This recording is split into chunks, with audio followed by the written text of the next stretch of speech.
Hello and welcome to today's lesson. My name is Stuart. We're going to be looking today at words in the news, words and expressions in the news. And the objective of this lesson is to help you improve your understanding of international events through the language that the press uses, also the grammar structures.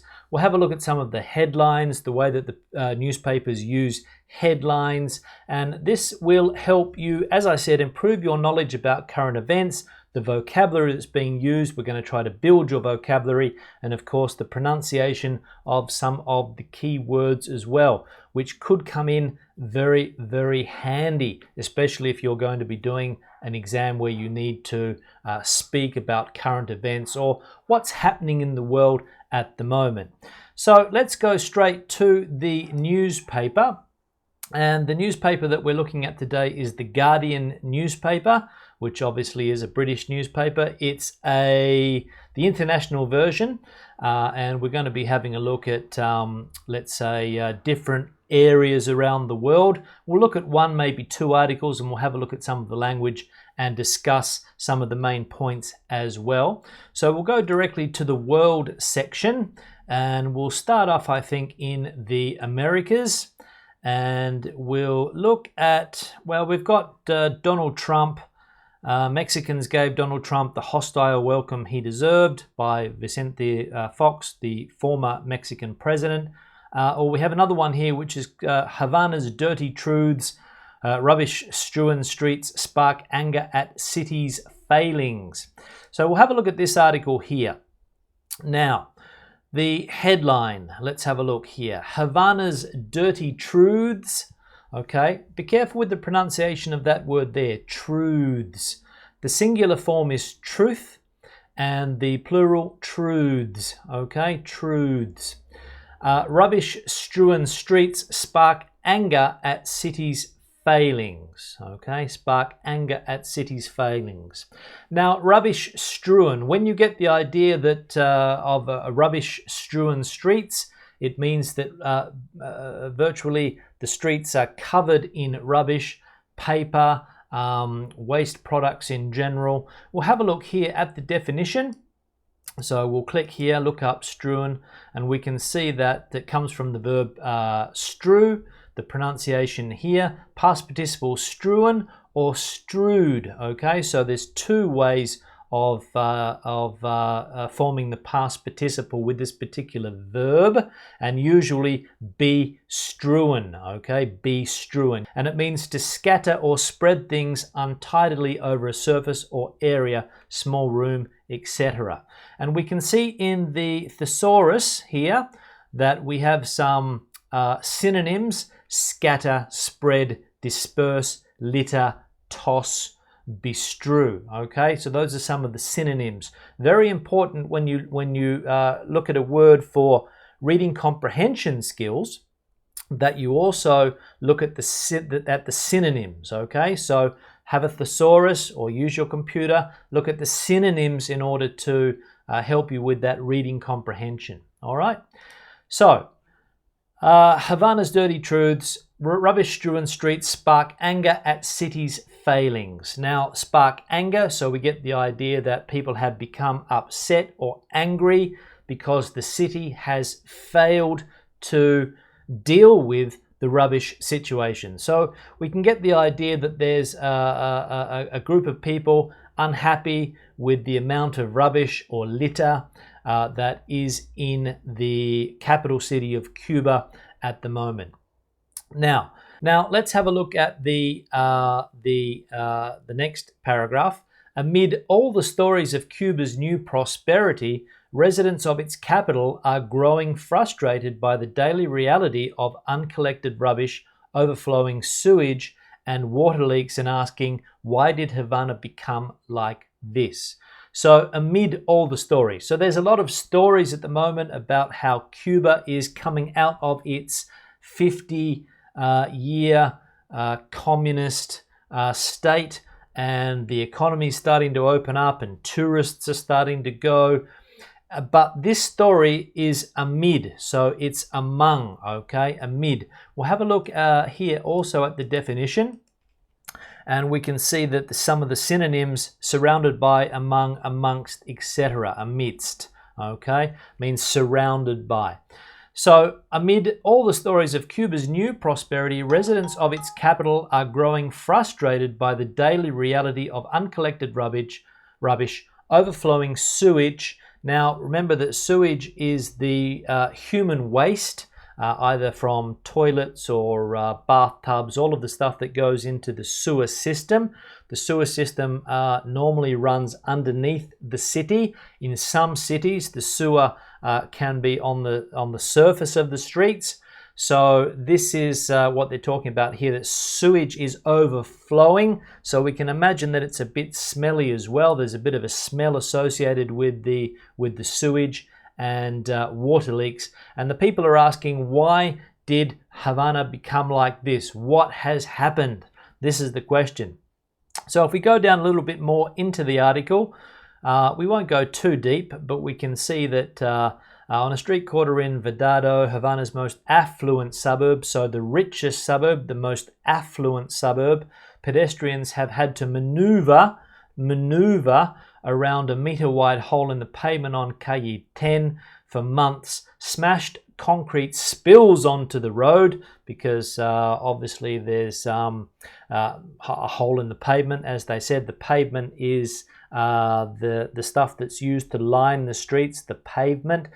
It can also mean the sidewalk or the footpath, and the concrete is spilled onto the road, encircling what has since turned into a pit of rubbish, a pockmark on the face of Havana's fading grandeur. Okay, a pockmark. Now, a pockmark, normally when you talk about somebody's skin, if somebody has had a problem with acne, they can have a pockmark. It's like a blemish on somebody's skin, and we can see here that it's a pockmark or a blemish, let's say, on the face of Havana's fading grandeur. So let's have a look at the word pockmark. We'll look up the meaning. Pit, pock, mark, blemish, which is the word that I said before. So it's a pitted scar on the skin left by a pimple, for example. A scar, all right? So what they're saying here, they're using quite flowery language, a pockmark on the face of Havana's fading grandeur, meaning that Havana was once a grand city, been fading grandeur, so it's becoming less and less of a grandiose city, let's say. This is according to residents. The way things are in the Cuban capital as the city, its people and its architecture has aged. So too have its public services, all right?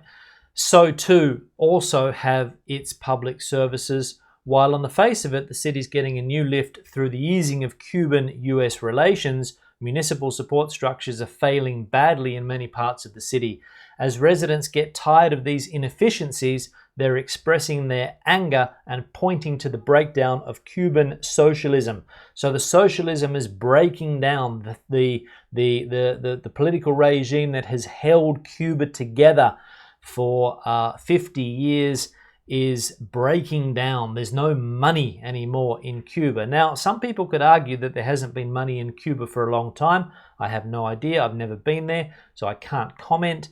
But obviously the way that Cubans have been living over the last 50 years and what they're seeing now is they're starting to ask themselves the question, all these people are coming to Cuba, but where's the money going? So we're sort of seeing a bit of a backstory to this story as well. So these tourists are coming into the city. You see a lot of people in Havana, Americans, Europeans, but nobody's fixing the streets. And the Cubans are asking themselves that question. Okay.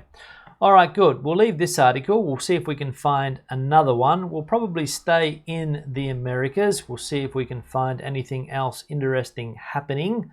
Here we have one from Brazil. Neymar tackled to the ground as fans invade Brazil training session. All right, Neymar, of course, the famous Brazilian football player who plays for Football Club Barcelona. Let's have a look. What else have we got? Argentina's unions stage mass protest against government cuts. Let's have a look at this one quickly. So again, political problems in Argentina. Argentina's unions, the unions are the organized labor groups that normally people go into if they work in a factory, if they work in some type of other big industry. Unions are normally controlling the relations between the bosses. Here they stage, so they've held a mass protest against government cuts. Government cuts when government decide to reduce spending. So obviously there is a problem here in Argentina again. So thousands have since been fired since Mauricio Macri became president, okay, have been fired, passive, have been fired. Groups are protesting the elimination of subsidies and other policies. Now, subsidies are the sums of money that are given to people, perhaps if they're unemployed, perhaps if they're in a sector that has been affected, like agriculture, you get a subsidy. In Europe, a lot of people receive subsidies because of the changes that has happened in the individual countries since the European Union.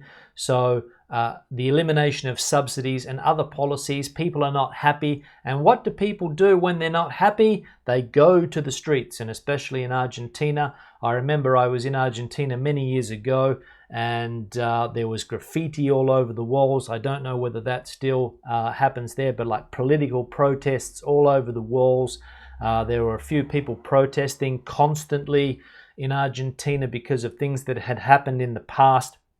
So it's a country where people feel the need to go into the streets and protest a lot. And we can see here that Argentina's unions brought tens of thousands of people into the capital streets on Friday to protest against government job cuts, the elimination of subsidies, and other policies of President Mauricio Macri.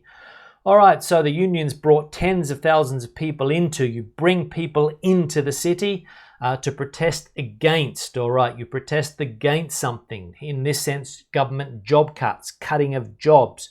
We saw, for example, the elimination of subsidies, cutting of jobs, cutting of money, for example, and other policies. Policies are what politicians come up with in order to improve countries. Sometimes they make countries worse, but the idea is that the policies are trying to improve a country.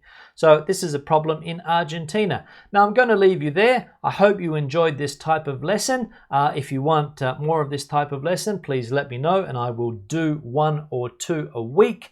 Have a good day. Remember to comment below if you have any opinion about Cuba or Argentina. Please leave a comment below. Share the video on social media. I'll see you in the next one. Have a good day. Bye.